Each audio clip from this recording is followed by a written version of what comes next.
Hello everyone, welcome back to my channel. Myself Divya. And अगर आप मेरे इस चैनल पे नए हैं और मुझे फर्स्ट टाइम देख रहे हैं तो मैं यहाँ पे बात करती हूँ law of attraction, manifestation, self love के बारे में। अगर आप सभी को ऐसी वीडियोस में इंटरेस्ट है तो आप मुझे लाइक और सब्सक्राइब कर सकते हैं। ओके, सो आज ये वीडियोस उन लोगों के लिए है जो लॉ ऑफ अट्रैक्शन की जर्नी में बहुत टाइम से हैं, बहुत चीज़ें स्ट्रगल कर रहे हैं, है ना, लेकिन उनको उतना रिजल्ट नहीं मिल रहा है, या फिर उनकी जो मैनिफेस्टेशन है वो उस तरीके से पूरी नहीं हो रही है, कंप्लीट नहीं हो रही है। वो बहुत होपलेस हो चुके हैं, बहुत हेल्पलेस फील कर रहे हैं। सो आपने गौर किया है कि आप क्या गलत कर रहे हो? आप मैं टेक्निक्स पे टेक्निक्स कर रहे हो, लेकिन आप क्या गलती कर रहे हो शायद आपको ये नहीं पता, है ना। तो आपकी कोई भी जो मैनिफेस्टेशन होती है ना, वो पूरी नहीं हो रही है, तो इसका मतलब क्या है कि कुछ ना कुछ ब्लॉकेजेस हैं, है ना।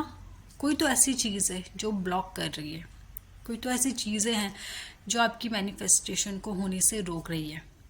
कोई कुछ तो ऐसा आप गलत कर रहे हो शायद, या कुछ ऐसा आप नहीं कर रहे हो जो बहुत ज़रूरी है, जो आपको बहुत करना है।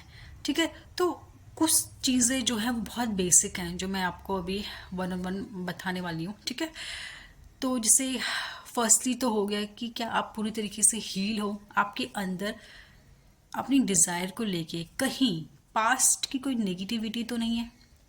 हो सकता है ना आपके अंदर बहुत सारी नेगेटिविटी हो, बहुत सारी नेगेटिव इमोशंस हो, जो आपकी डिज़ायर है उसके रिगार्डिंग हो सकता है कि बहुत सारी negative thoughts, negative moments, negative memories हैं, वो ब्लॉकेजेस का काम कर रही हैं। वो क्या कर रही हैं, बार बार रोक रही हैं आपकी मैनिफेस्टेशन को पूरी होने से। तो सबसे पहले ज़रूरी है खुद की हीलिंग करना, सेल्फ हीलिंग करना। सेल्फ हीलिंग से क्या होता है कि आपकी जो भी ब्लॉकेजेस है वो रिमूव होती हैं, जो भी नेगेटिविटी है वो रिमूव होगी, है ना। उस डिज़ायर से रिगार्डिंग अगर कोई नेगेटिविटी है तो वो रिमूव होगी, जिससे कि आपका जो रास्ता है ना आपकी मैनिफेस्टेशन तक पहुंचने का, वो पूरी तरीके से क्लियर हो जाएगा, साफ हो जाएगा, और आप अपनी मैनिफेस्टेशन तक बहुत इजीली बिना किसी देरी के पहुंच पाओगे। इसके लिए आप सिंपली क्या कर सकते हो खुद की हीलिंग के लिए, मैंने पहले भी अपनी वीडियोस में बहुत बार बताया है होपोनोपोनो हीलिंग के बारे में। ठीक है, होपोनोपोनो प्रेयर के बारे में। तो बस आप सिंपली आपकी ना जो भी डिज़ायर है उसको इंटेंशन रखकर आप कम से कम 10 से 15 मिनट होपोनोपोनो प्रेयर करें। इससे क्या होगा, जो भी ब्लॉकेजेस आपकी उस डिज़ायर के रिगार्डिंग आ रही हैं वो इजीली रिलीज हो जाएंगे, रिमूव हो जाएंगे, है ना। तो आप अपनी डिज़ायर के लिए कम से कम 10 से 15 मिनट होपोनोपोनो ज़रूर करिए, इससे आपकी हीलिंग होगी। ठीक है, इसके अलावा आपके थॉट्स पैटर्न कैसे हैं खुद को लेके, अपनी इंटेंशन को लेके, सॉरी अपनी मैनिफेस्टेशन को लेके आप कैसे थॉट्स रखते हो, नेगेटिव या पॉजिटिव, ये बहुत मैटर करता है। आप थ्रो आउट क्या ज़्यादा सोचते हो, क्या ज़्यादा बोलते हो, नेगेटिव या पॉजिटिव। ठीक है, अगर आप 1 घंटा 2 घंटा दिन में आप निकाल रहे हो कोई टेक्निक कर रहे हो, है ना, कोई मैनिफेस्टेशन मेथड अप्लाई कर रहे हो, लेकिन उसके अलावा आप अपने आप को लेके, अपनी मैनिफेस्टेशन को लेके थ्रू आउट नेगेटिव सोचते हो, नेगेटिव बोलते हो ना, तो वो भी बहुत इफेक्ट डालता है आपकी मैनिफेस्टेशन में, वो भी ब्लॉकेजेस का काम करता है ना।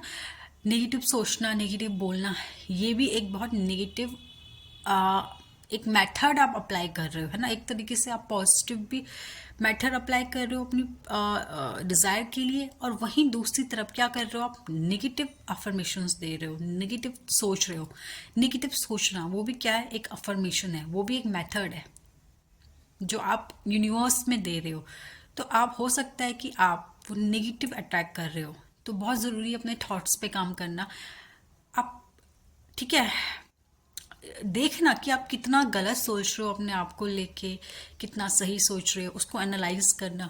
ठीक है, एनालाइज करो कि आप कितना गलत सोचते हो, कितना नेगेटिव सोचते हो, उसे कम करो, उसको रोको, उसकी जगह पे पॉजिटिव अफर्मेशंस बोलो, पॉजिटिव चीज़ें बोलो अपने डिज़ायर को लेके, अपनी अफर्मेशंस पॉजिटिव बनाओ, बार बार रिपीट करो। सेल्फ कॉन्सेप्ट, अपना सेल्फ कॉन्सेप्ट क्लियर करो, अपने आप को लेके आपका क्या सेल्फ कॉन्सेप्ट है वो बहुत मैटर करता है। सेल्फ कॉन्सेप्ट की कुछ एफर्मेशन क्रिएट करो, जो बार बार रिमाइंड करो, खुद को बार बार बोलो, ये बहुत ज़रूरी है। ठीक है, सेल्फ लव करो, फॉरगिवनेस, ठीक है, फॉरगिव करना बहुत ज़रूरी है। अगर आपने किसी को फॉरगिव नहीं किया है ना, तो वो भी एक नेगेटिव मेमोरी आप स्टोर करके बैठे हुए हो, नेगेटिव इमोशन स्टोर करके बैठे हो किसी को माफ़ ना करके। तो उसे भी माफ़ करो, लेट गो करो। ठीक है, लोगों को माफ़ करो, फॉरगिव करो। तो ये सारी चीज़ें क्या है, बहुत ज़रूरी होती हैं एक अपनी डिज़ायर के लिए, एक ऑफर मतलब डिज़ायर को पूरी करने के लिए। तो इन सब चीज़ों में भी अगर आप ध्यान दोगे, इन सब चीज़ों को, जो स्टेप्स मैंने अभी आपको बताए हैं, जो चीज़ें मैंने अभी आपको बताई है, अगर आप इन पे भी ध्यान दोगे, फोकस करोगे, इन पे भी काम करोगे, तो आपकी शायद डिज़ायर मैनिफेस्टेशन ईजिली हो पाएगी। ठीक है, okay, thank you so much. आज के लिए इतना ही, तब तक के लिए बाय बाय, टेक केयर।